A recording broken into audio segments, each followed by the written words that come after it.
Why do we even need risk management in finance? Is it really that crucial? Well, let's ponder that for a minute. Imagine a world without risk management. Every financial decision, whether it's a small investment or a billion-dollar merger, would be like rolling dice in a game of chance.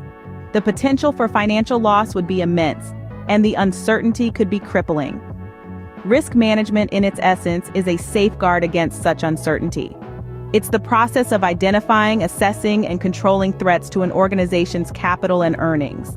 These threats or risks could stem from a wide variety of sources, including financial uncertainty, legal liabilities, strategic management errors, accidents, and natural disasters. Now, let's delve a little deeper into the potential consequences of not managing risks appropriately. Financial loss is an obvious one. Without risk management, companies may invest in ventures that have a high likelihood of failure, leading to significant losses. But the impact of poor risk management goes beyond just financial loss. It can also lead to damage to a company's reputation. In today's digital age, news travels fast. A single misstep can lead to a public relations nightmare, causing irreparable harm to a company's brand. Then there's the issue of non-compliance with regulatory requirements. In the finance world, regulations are not just recommendations, they are mandatory.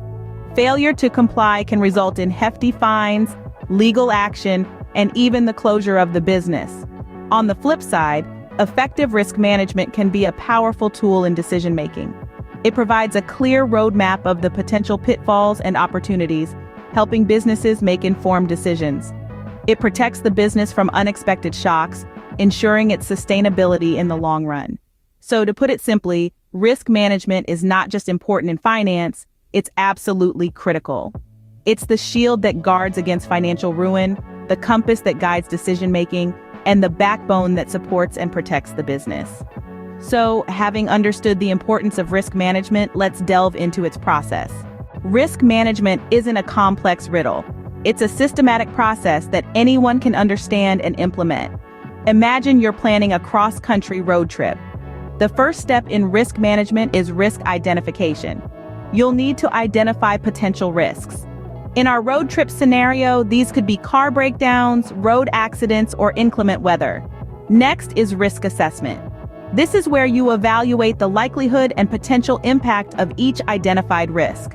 Let's say, for instance, that there's a high probability of encountering a snowstorm in a certain region. The impact? It could delay your travel or even endanger your safety. Once you're done assessing, the third step is risk response development. This is where you decide how to address each risk. For the snowstorm risk, you could choose to avoid it by altering your route, or you could mitigate it by packing snow chains and a shovel. Then comes risk response control. This is where you monitor the risks and ensure that your responses are effective.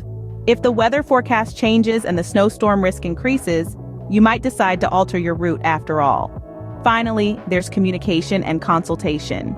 This step involves keeping all stakeholders informed about the risks and your plans to manage them. In our road trip example, this could mean updating your travel companions about the weather conditions and your plans to handle them. So, in essence, risk management is like a road trip. You identify potential obstacles, assess their impact, plan how to tackle them, keep an eye on the situation, and keep everyone in the loop. It's a dynamic process that requires you to be proactive, responsive, and communicative. That's the process of risk management in a nutshell. Now, how about we talk about the techniques used in this process? Risk management techniques aren't rocket science, but they do require a strategic approach. Let's dive into a few fundamental techniques of risk management. First up, we have risk avoidance. As the name suggests, this technique involves identifying potential risks and then making decisions that eliminate those risks altogether. Think of it like crossing a busy road. If you see a truck barreling down the street, you would naturally wait for it to pass before crossing. That's risk avoidance in a nutshell. Next, we have risk reduction. This technique is about minimizing the potential damage of a risk rather than avoiding it entirely. Let's say you own a retail store. You can't eliminate the risk of theft, but you can reduce it by installing security cameras and hiring security personnel. That's risk reduction. Then there's risk sharing. This one's all about spreading the risk around so it's not all on your shoulders. Insurance is a perfect example of risk sharing. You pay a small fee or premium to an insurance company. In return, they promise to cover the costs if something bad happens, like a fire or a theft. The risk is shared between you and the insurance company. Lastly, we have risk retention. This is when a company decides to accept the risk and deal with any potential losses. It's like choosing to not wear a helmet while riding a bike because you believe the chances of an accident are low. Companies usually retain risks when the cost of managing them is higher than the potential loss. These techniques are just the tip of the iceberg. There's more to explore in the world of risk management. Scene script. Ready to dive deeper into risk management techniques? Let's continue from where we left off. One advanced technique that investors use is risk diversification. You've probably heard the old adage, don't put all your eggs in one basket. That's essentially what risk diversification is all about. It involves spreading your investments across various assets to reduce the impact of any single asset's performance on your overall portfolio. Think of it this way. If you invest all your money in one company's stock and that company goes under, you stand to lose everything. But if you spread your investments across 20 different companies, the failure of one company will have a much smaller impact on your overall portfolio. Next, we have risk transfer. This is where you shift the risk to another party. For instance, insurance is a common form of risk transfer.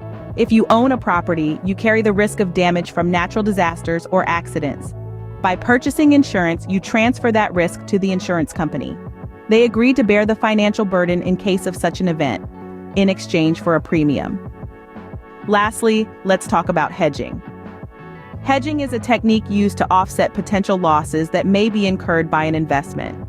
For instance, if you own shares in a company, you can hedge your investment by buying a put option.